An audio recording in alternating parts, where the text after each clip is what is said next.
There's no doubt that 1941 was a crucial year, full of developments in World War II for Adolf Hitler and all those who opposed him.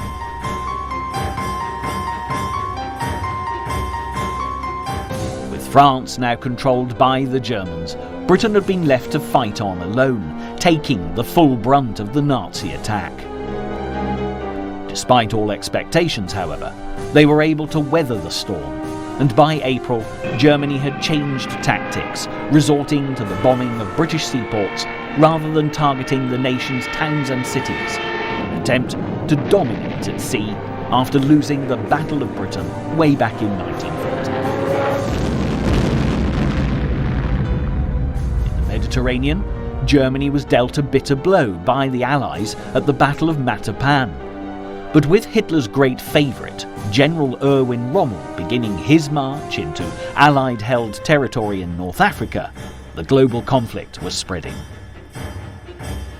Italian forces under Mussolini had also been drawn into the North African campaign, hindering the British in Somaliland and Ethiopia.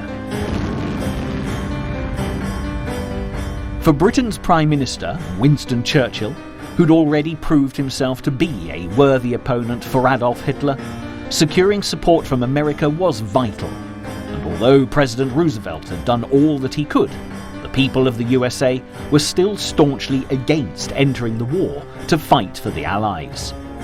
Even so, Adolf Hitler knew that he had a huge battle on his hands, with Churchill on the other side of the English Channel. But as if that wasn't enough, the German Führer was ready to look east towards Russia, the nation he'd signed a non-aggression pact with before storming into Poland in 1939.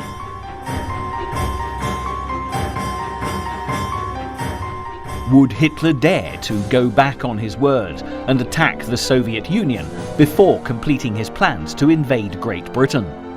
The events of April, May and June 1941 were about to answer this question and many more besides. As April the 1st dawned, there was a difficult time ahead for the Allies in North Africa. Rommel, who would become better known as the Desert Fox because of his cunning desert strategy, was already beginning his ruthless assault on the Allied-held lines. The German Africa Corps swiftly gained the upper hand, and the British troops given the task of defending the territory went into retreat.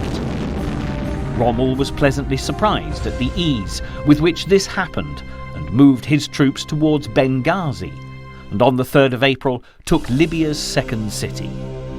Encouraged, Rommel soon set his sights on Tobruk as a prelude to making a German advance into Egypt. North Africa and the Middle East were hotbeds of activity during this phase of World War II, as all sides in the conflict fought to maintain access to oil supplies, with Axis supporters in countries like Iraq giving the Allies a real challenge. And while the Nazi cause was being furthered, their fellow Germans were making major advances in Europe.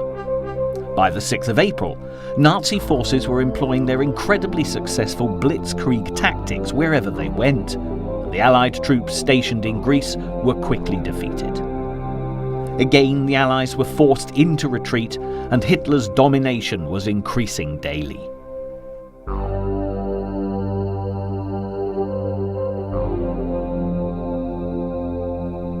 The first weeks of April 1941 were, from the point of view of military strategy, absolutely fascinating. As Hitler accelerated his plans to invade Russia, it was Winston Churchill who directed Sir Stafford Cripps, the British ambassador in Moscow, to deliver a message to Joseph Stalin warning of a possible German attack. We've got to try and help the Russians in every way that we can to make ready to meet the spring offensive of Hitler. Just a few weeks later, Churchill warned Stalin in person of Hitler's plans based on ultra-intelligence reports. But by this stage, the Russian leader was already making preparations, drafting in extra troops to defend the nation's borders, while bringing in reinforcements to protect Moscow. And while Churchill and Stalin were fully occupied, Hitler quickly made a pact with the Japanese, promising that if they found themselves in conflict with the USA, something that was looking increasingly likely, then Germany would join them in declaring war on America. The Soviets signed a similar treaty with Yugoslavia in case of a German attack, while to complicate matters even further, Japan and the Soviet Union signed a 5-year non-aggression pact.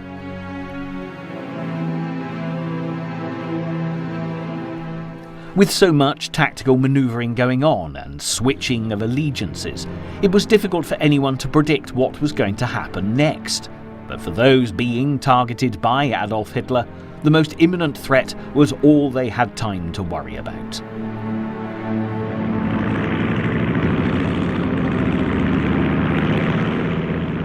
In Northern Ireland, Belfast suffered a brutal German attack, with the Luftwaffe raining down terror from the skies. Ironically, Belfast was hit by one of the most devastating air raids of the war on Easter Sunday, the 15th of April, on what should have been a day of peace and celebration. More than 200 German aircraft strafed the city, and through a combination of standard explosive and incendiary bombs, claimed the lives of 900 people and injured more than 1,500 others. For the Germans, casualties were light, with no anti-aircraft guns fired, because RAF fighters were believed to be in the area, although they had never actually been scrambled. And all the while, in Africa, Rommel was still making rapid progress. But despite his gains, he drew his troops to a halt at the fort of Tobruk, which was destined to become a battleground for many a military engagement in the months ahead. Between the 13th and the 15th of April, it appeared that the Nazis were on course for another easy victory, as his tanks quickly advanced into the city.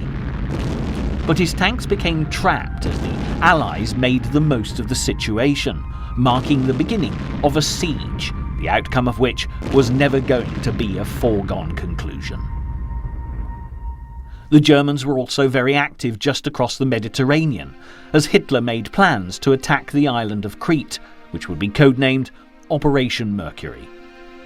This would consolidate his position, having already attacked the Greek mainland, and also deny the British a convenient base on the island. And as by the 24th of April, Greece had fully surrendered to the Nazis, Hitler's decision to target Crete was a logical next step.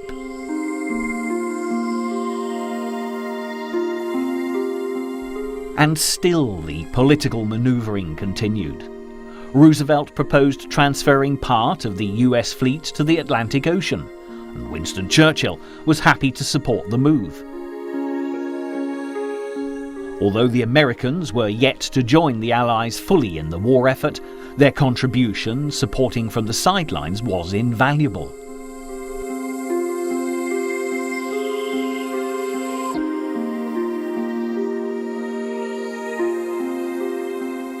It was now almost impossible for the Allies to predict Hitler's next move. Naturally, for Winston Churchill, there were still grave concerns that a full-scale Nazi invasion of Great Britain was on the way. In fact, there were those who suggested that British troops should abandon the fight in the Middle East and return to protect their homeland. But Churchill was opposed to the idea, and he must have been heartened by news that in East Africa the Italians had surrendered, which allowed Haile Selassie to return to Ethiopia's capital Addis Ababa and reclaim his throne. The tide was slowly but surely turning in many different directions, and as May 1941 progressed, there were some incredible surprises in store.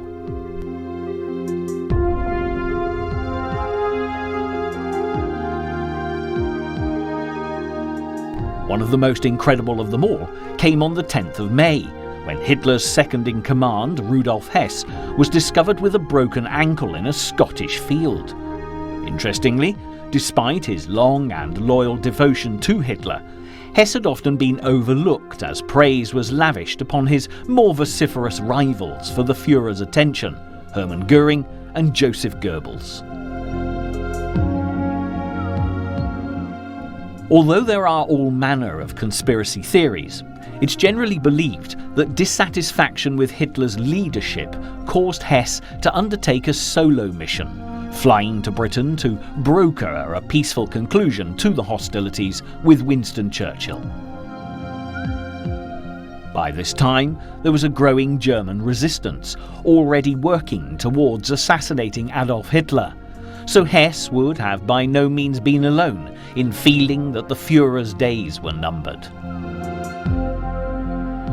When news reached Hitler that Hess's plane had taken off, fighter pilots were dispatched to prevent him reaching his destination.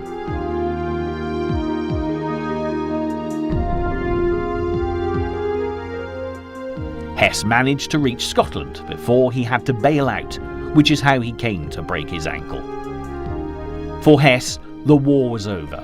After being kept prisoner by the British until the Nuremberg trials, he was eventually sent to Berlin's Spandau prison, where he remained until his death in 1987. But for the Luftwaffe, May the 10th proved to be very busy indeed, because after Hess made his emergency landing in Scotland, a total of 515 bombers attacked London, scoring direct hits on several of the city's great landmarks, including the British Museum, the Houses of Parliament, and Buckingham Palace.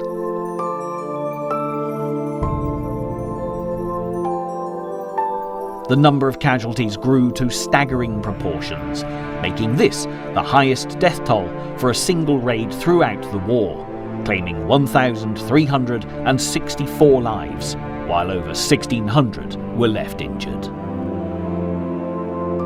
One of the reasons for the large number of casualties was the lack of bomb shelters for much of the city's population. Public air raid shelters were available, although the government was reluctant to provide too many, in case people became too dependent on government aid. Consequently, families were encouraged with the provision of subsidised materials to build their own shelters, leaving those who were unable to make their own arrangements to use the London Underground stations as a safe haven during the raids.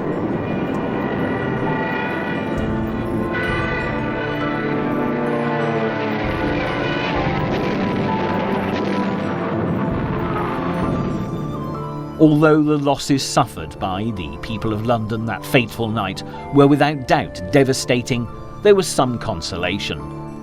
Britain's aerial defences had improved greatly, and the Germans were certainly not going to be able to continue inflicting such damage without paying a price.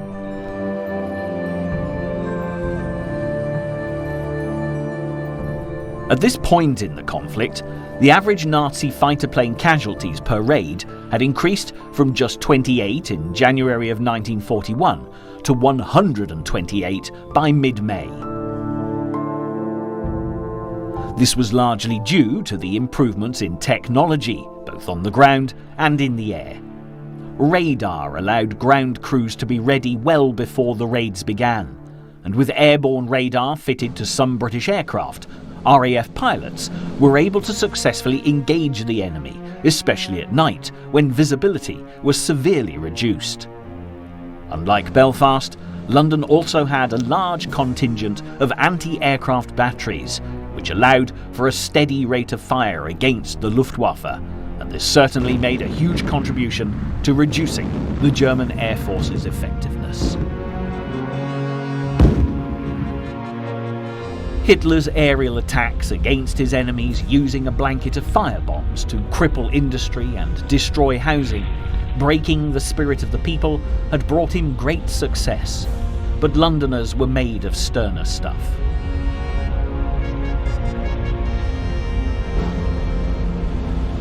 Sadly, in Belfast, the bombing of a major waterworks had meant that the pressure wasn't high enough to fight the fires, but London suffered no such difficulty, and the crews worked tirelessly to prevent the fires from spreading.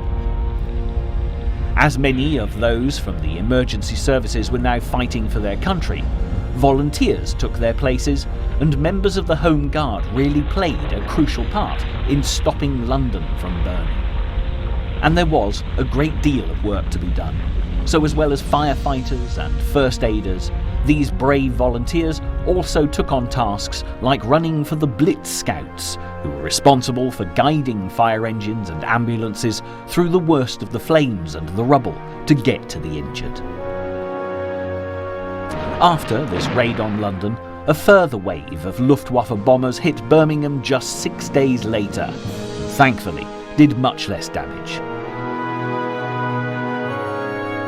Throughout the Blitz, British cities and their people had suffered some of the most destructive attacks of any conflict to date.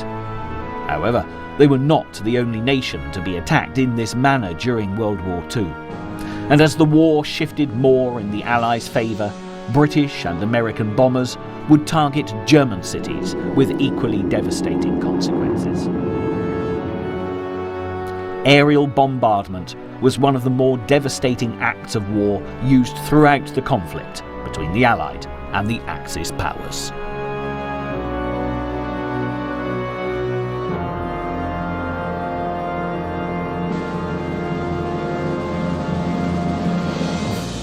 While the tactical bombing of troops had been the main aim of air forces before the Second World War, these more strategic terror raids were fast becoming the order of the day.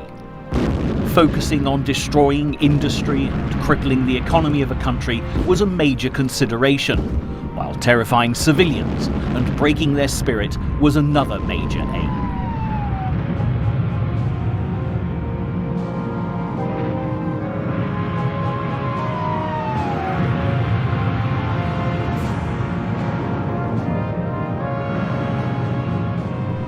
For the British, keeping morale high, whatever the German bombers threw their way, was of vital importance, and Winston Churchill was, without doubt, a master at lifting the mood of the nation. Wherever he went, visiting bombed-out cities, the people came out to cheer him, and as you see here in Plymouth, which was heavily bombed throughout April 1941, Churchill was able to make even those who had lost everything feel that their sacrifices had not been in vain. Taking a closer look at what happened in Plymouth demonstrates just how deadly and effective Hitler's air raid tactics were. During the relentless raids on the city, even air raid shelters were no guarantee of safety, and when a communal shelter took a direct hit, 72 people were killed as entire families were wiped out.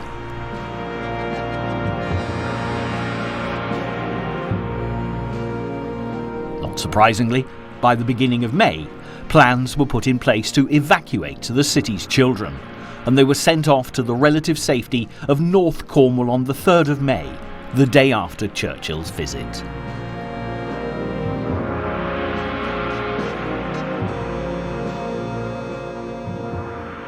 The good folk of Plymouth had borne the fearsome brunt of a sustained Luftwaffe attack, but like the rest of the great British public, refused to be intimidated. When a local headmistress nailed a wooden sign over the door of a badly damaged church, simply saying "Resurgam," she summed up the mood of Plymouth with the Latin word translating literally as "I shall rise again." And as Churchill made his way through the rubble of Plymouth, his resolve to stand firm against Hitler must have been strengthened as he encouraged the survivors, assuring them that Plymouth, like the entire nation, would indeed rise again.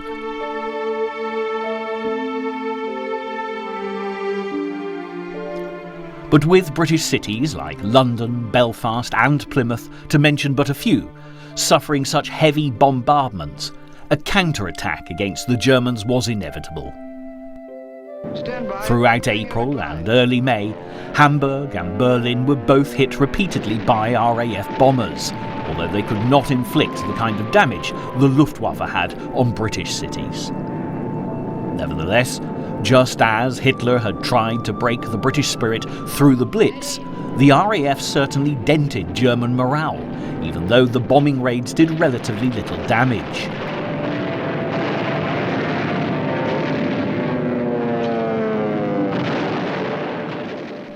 From the British perspective, when the Chief of Air Staff, Sir Charles Portal, and declared that if you could get 4 million people out of their beds and into shelters, it was worth it, he summed up the aim of the mission, considering the limited resources available to the RAF at that time. Being able to bomb cities as far away as Berlin was, in point of fact, a new concept for the RAF, because up until this point in history, their planes simply didn't have that kind of range without needing to refuel. However, thanks to the development of longer-range bombers, it had become a possibility since the beginning of 1940, although without a doubt, these raids took the RAF to the limit of their technology.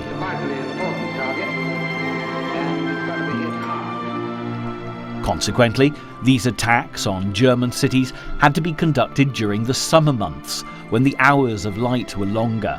But this did make the Allied aircraft far more likely to be spotted by enemy defences. It would actually be 1942 before the RAF would have the resources to effectively bomb German cities, and longer again before they actually implemented them fully.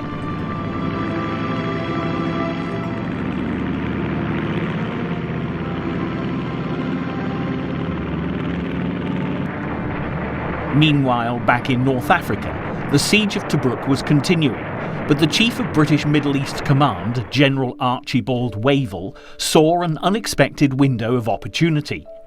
With so many Axis troops engaged in the siege of Tobruk, there was a weak defensive front between Egypt and Libya, and quick to take the initiative, Wavell instigated Operation Brevity on the 15th of May. The main objective would be to acquire this territory, pushing Rommel and the Germans back from the Egyptian-Libyan border, and then launch an offensive on Tobruk. The first part of the offensive involved taking the Italian-controlled Halfaya Pass, which was an important strategic location for both Allied and Axis forces. On the morning of the 15th, despite stiff Italian opposition, the Allies took the strategically vital pass, and throwing Axis commanders into a state of confusion, gained the upper hand. However, as the Allies made progress, the Germans were swift in pouring reinforcements into the battle zone, without losing their stranglehold on Tobruk.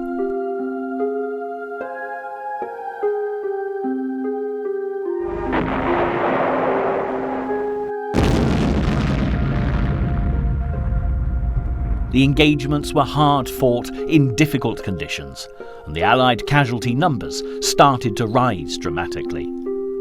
With Rommel having been so successful in the preceding months, Allied reinforcements would be very hard to come by, and rather than sustain further losses, Operation Brevity was closed down.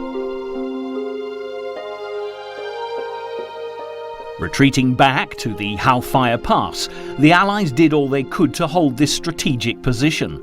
But for Rommel, Operation Brevity had actually alerted him to how important this pass was.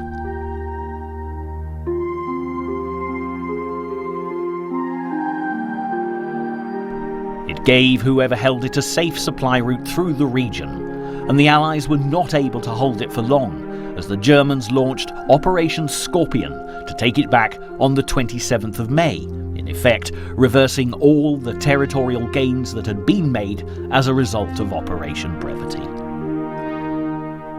While conquering Africa had always been a very large part of the Nazi master plan, Hitler had always known that neutralising the threat posed by the British Navy was of equal importance.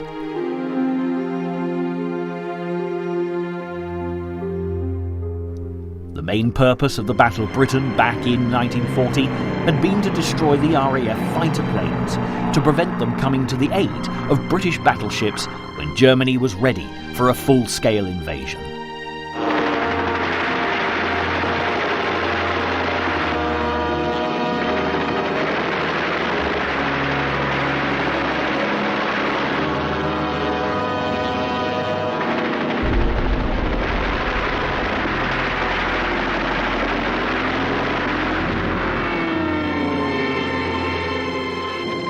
Hitler had started building warships to match those of the British Navy back in the early 1930s. And when the pride of the German Navy, the Bismarck, was dispatched on the 19th of May 1941, it was the ship's first operational sortie.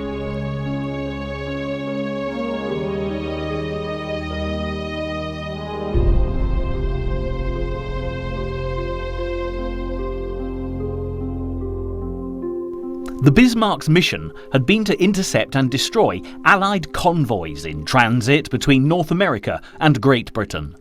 With the German U-boat presence as well, Allied shipping ran terrible risks, particularly as British intelligence were unable to track the positions of the enemy.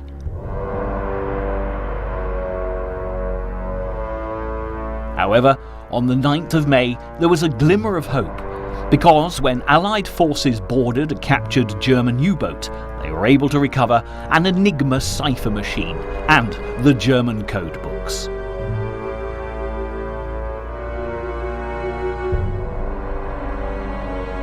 Once in the hands of British intelligence, with the code breakers at Bletchley Park in the heart of the English countryside, the Allies' prospects out in the Atlantic improved dramatically, as coded German radio transmissions were deciphered, giving British and American ships some warning of where the enemy lay in wait for them.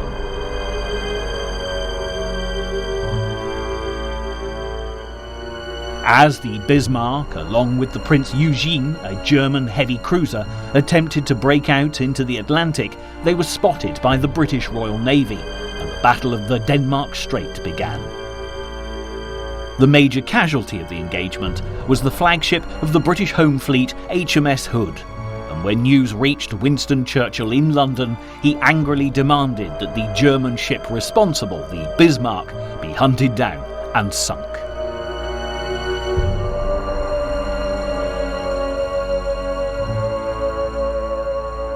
Two days later, as the Bismarck headed for safety, aircraft from HMS Ark Royal attacked the enemy's ship, and the damaged craft became an easy target.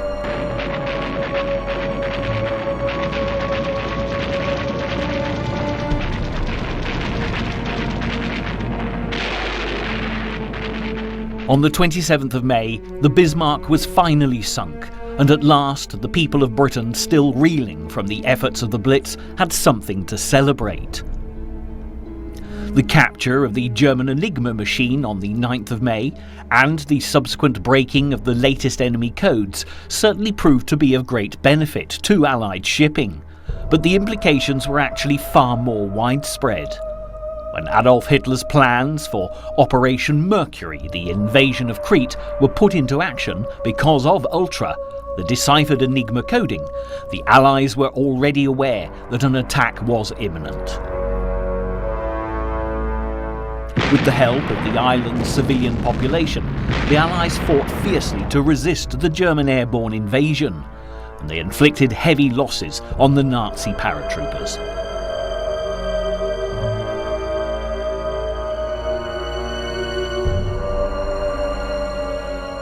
In fact, by the end of the first day, the 20th of May, it appeared as if the Allies had the upper hand.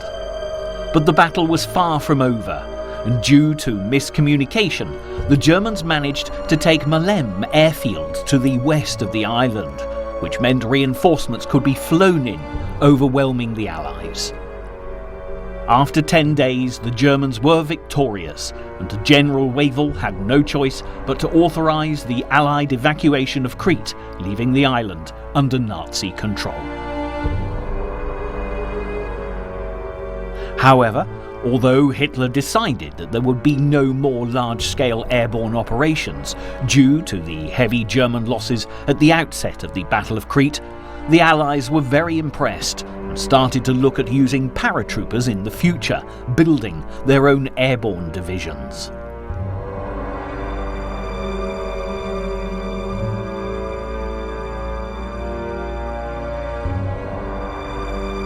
While all eyes were focused on the war in Europe, the tension was also building in the Far East. When war was declared in 1939, the Japanese had already been at war with China since 1937, in the Second Sino-Japanese War. far-reaching consequences. Wherever the Imperial Japanese Army instigated conflict, military personnel and civilians alike faced the most brutal regime. And just months before World War II began, America had imposed sanctions on Japan after their terror bombing of the Chinese city of Chongqing in May 1939, when more than 5,000 civilians were killed in just 2 days.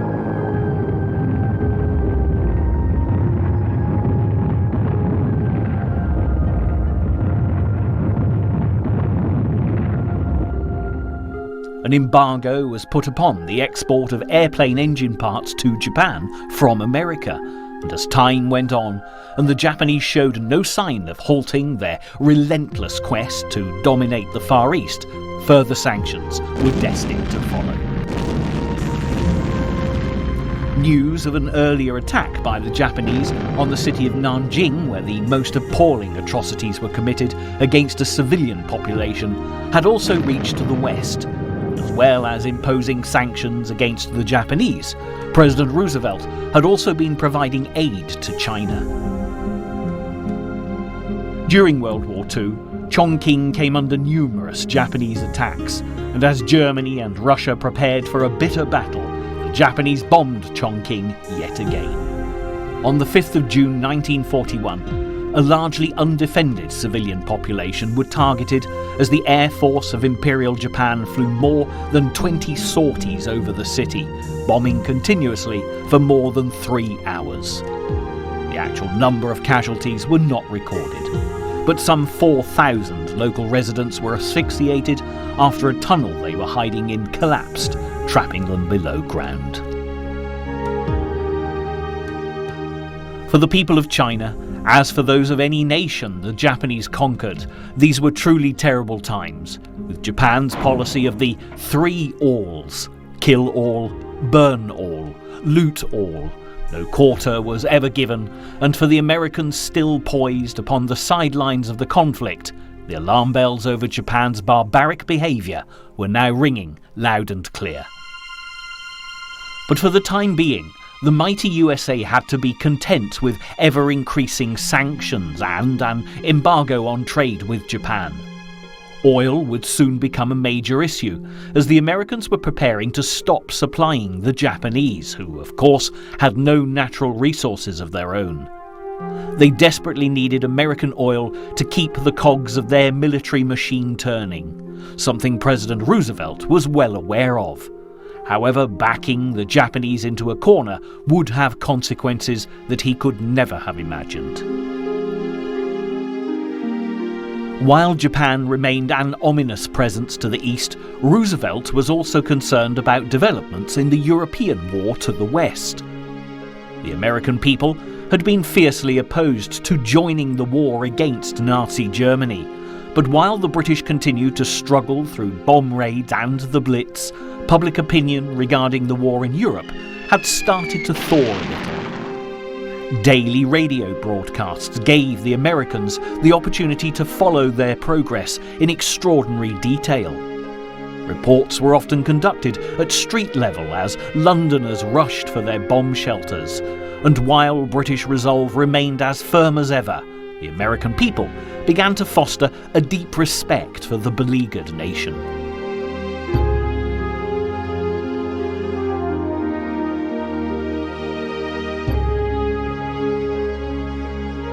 The Battle of Britain that had taken place during the summer of 1940 had also proved an inspiration to many Americans, as the bravery of the RAF captured the public imagination.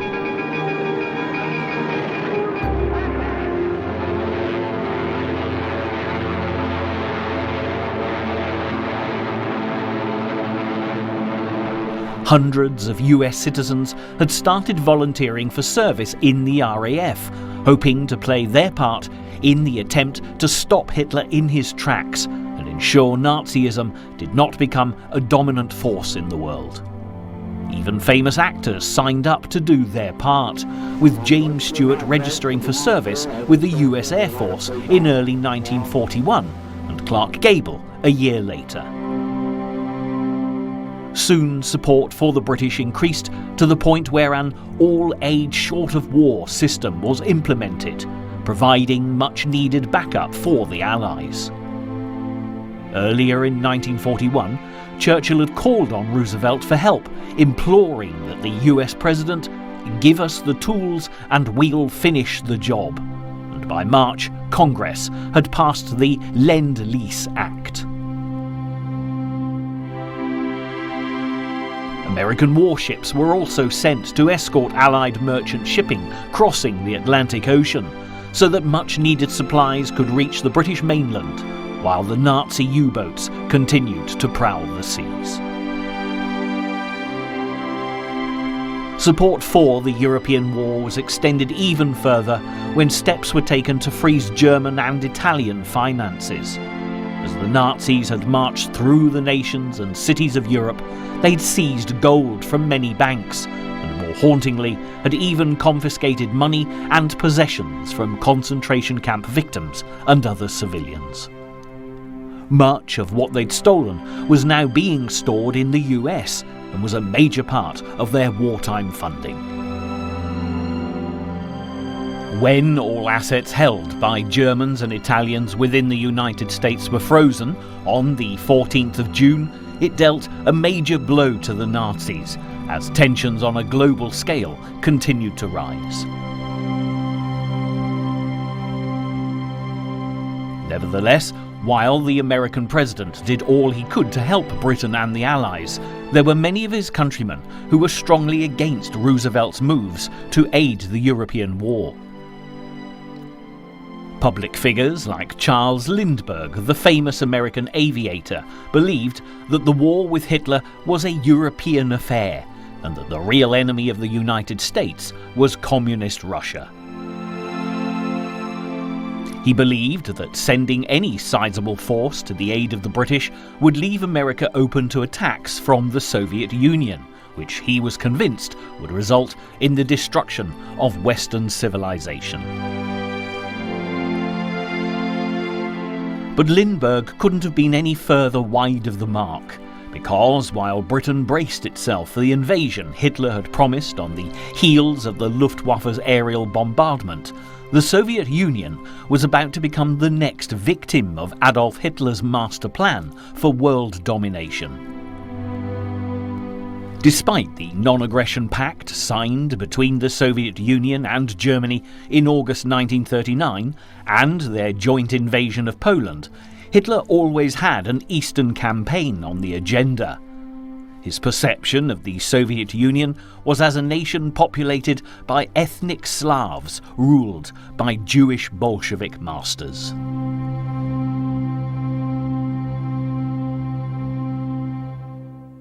Way back in the mid-1920s, Hitler had written the book Mein Kampf, presenting his view of world order. And even in those early days of his rise to prominence, he'd stated that Germany's destiny was to turn to the east, as it had done 600 years earlier. Consequently, under Hitler's direction, the Nazis made it a priority to kill, deport, or enslave the Russian and other Slavic populations in order to repopulate their homelands with pure-blooded Germanic peoples.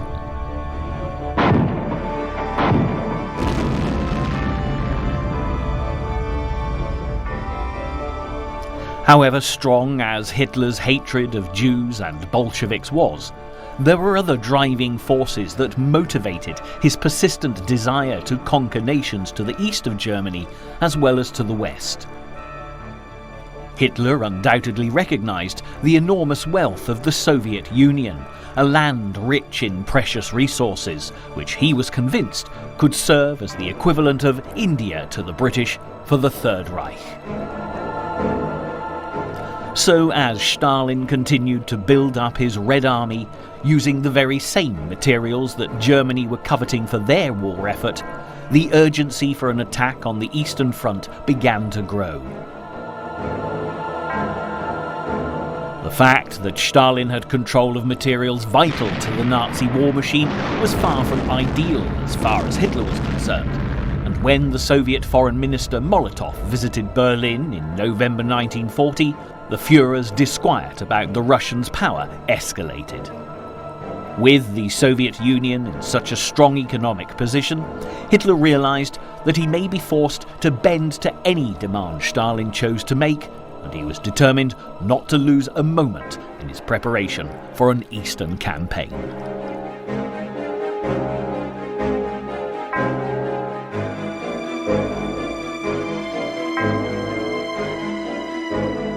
On December the 18th, 1940, Hitler had ordered Führer Directive No. 21, and from the opening statement, it was obvious that he meant business. The armed forces of Germany must be prepared even before the conclusion of the war with England to defeat Soviet Russia in one rapid campaign. The campaign was to be codenamed Operation Barbarossa in honour of the medieval German king and Holy Roman Emperor, and even Hitler had to acknowledge that it would be a monumental struggle between two opposing worldviews. For the campaign to be successful, Hitler was aware that timing was everything. This would need to be blitzkrieg tactics at their swiftest, because not only would the Red Army be extremely dangerous once they started retaliating, but also if Russia hadn't been conquered by the onset of winter, the bitter cold weather would become a major factor. On their home territory, in extreme conditions, the Red Army would definitely have the advantage. German reconnaissance planes were rapidly deployed to survey the vast Soviet territory in order to gather intelligence, and as the Nazi generals were busy formulating battle plans, Hitler's troops were beginning to build up in Poland. As mentioned earlier, the British Prime Minister Winston Churchill had attempted by various means to warn Stalin of the impending attack. But just as Churchill didn't trust Stalin, the Russian leader felt exactly the same way about his British counterpart. Also, of course, Stalin was well aware of Germany's dependence on Russian resources, and as a consequence did not believe it possible that Hitler would take such a rash course of action. And all the while, Hitler and his generals had agreed upon a strategy for the daring advance. 3 separate army groups would attack along what were old historical invasion routes, as the Germans were not the first to have had ambitions to conquer Russia. The Emperor Napoleon had attempted just such an invasion back in 1812. And although he'd reached Moscow, in the end the strength of the Russians, combined with the bitter winter weather, had resulted in a humiliating defeat. Yet Hitler believed he could triumph where Napoleon had failed. The Germans' Army Group North was assigned to march through the Baltic states of Estonia, Latvia and Lithuania, and progress into northern Russia with the aim of either taking or destroying the city of Leningrad. Hitler's Army Group Center would be given the task of advancing to Smolensk and then Moscow, marching through the region that today is known as Belarus.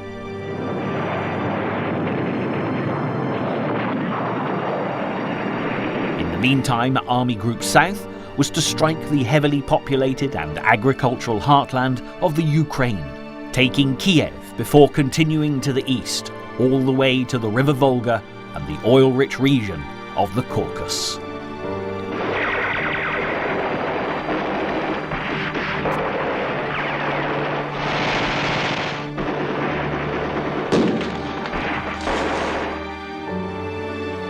And all the while, as May 1941 progressed to its conclusion, it was evident that bombing Great Britain into submission with the Blitz was not working. A German occupation of the island nation was, for the time being, at least unlikely, and Adolf Hitler looked for alternative ways of bringing Winston Churchill and the people of Great Britain into line. As bizarre as it may now sound, Hitler's plans to attack Russia were finalised with him believing that if Germany demonstrated its might by defeating Stalin's Red Army, the British would be intimidated into capitulating peacefully to any demands the Führer might make. However, in effect, attacking Russia was destined to actually allow Britain some respite as resources were redirected eastwards. Despite Stalin's determined belief that Hitler was not going to attack the Soviet Union, the evidence was fast suggesting that the Russian leader was being naive. As his commanders, including the extremely competent Marshal Zhukov, urged him to take action, Stalin eventually bowed to their requests for reinforcements and began moving divisions of the Red Army in preparation. Also, towards the end of May, Stalin called up 800,000 reserve forces, but he still persisted in his belief that Hitler would not attack. This was all to the Germans' advantage through the early weeks of June 1941, and even when the German ambassador to Moscow informed the head of Soviet international affairs that Hitler intended to go to war with Russia on the 22nd of June, Stalin dismissed the report as disinformation. Just days later, Hitler issued further directives, preparing for an attack on the Soviets. The German armaments industry was to focus on the Navy and Air Force in the Mediterranean and Western Asia, where Nazi troops were to continue fighting in Egypt and Turkey, while plans were put in place to capture Gibraltar. Hitler also received good news from North Africa, because as the British launched Operation Battle-Axe, attempting to lift the siege of Tobruk, it only lasted 3 days, between the 15th and the 17th of June, and failed miserably. With Hitler's confidence in the ascendancy, a treaty of non-aggression was signed with Turkey, as his final preparations for Operation Barbarossa were manoeuvred into place. However, it wasn't only in the European theatre of war that the pressure was mounting. Roosevelt and the American government had, by this time, suspended petroleum exports to Japan from East Coast and Gulf ports, an action that would leave the Japanese military machine in a precarious position, with no viable fuel supply to fall back upon. But the consequences of America's sanctions were still months away, and Stalin and the Russians were about to get the shock of their lives.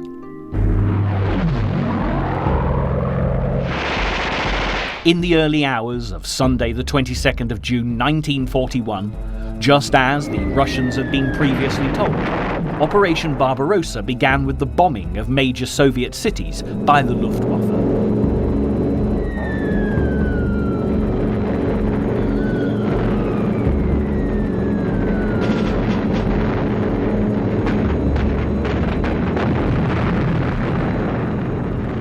On the ground, some 3 million German troops went into action, with the element of surprise very definitely on their side. When news of the invasion reached Stalin, he evidently found it very hard to believe what was happening, despite the 90 separate warnings he'd been given of Hitler's intentions since July 1940.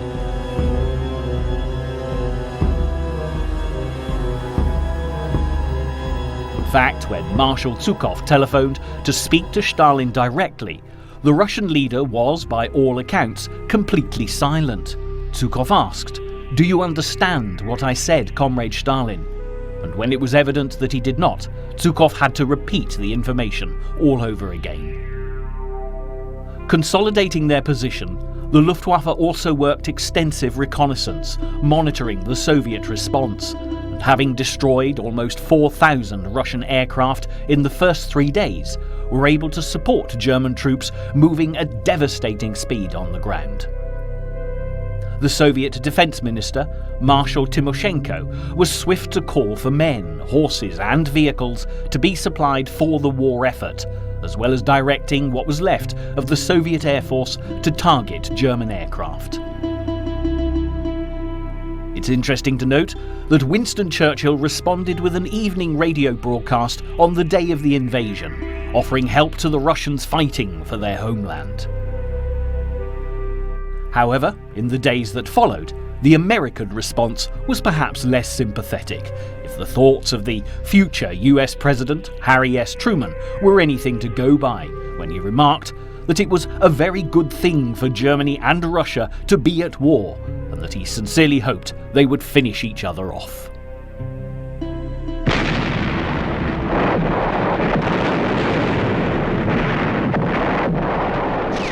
As the military implications of Germany's attack on Russia were played out across the wide expanses of the Soviet Union, the political minefield suddenly became just as treacherous.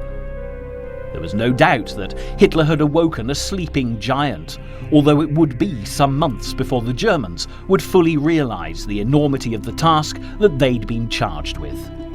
However, even at the time of the invasion, the German Foreign Minister von Ribbentrop looked to his Japanese allies for assistance, urging them to attack Russia from the north.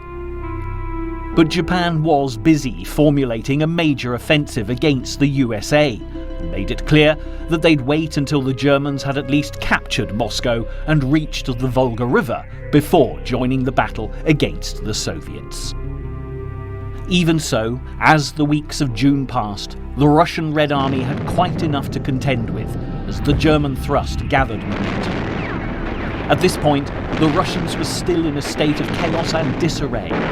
When the city of Minsk fell, the 27th of June, Hitler's tanks were already a third of the way to Moscow.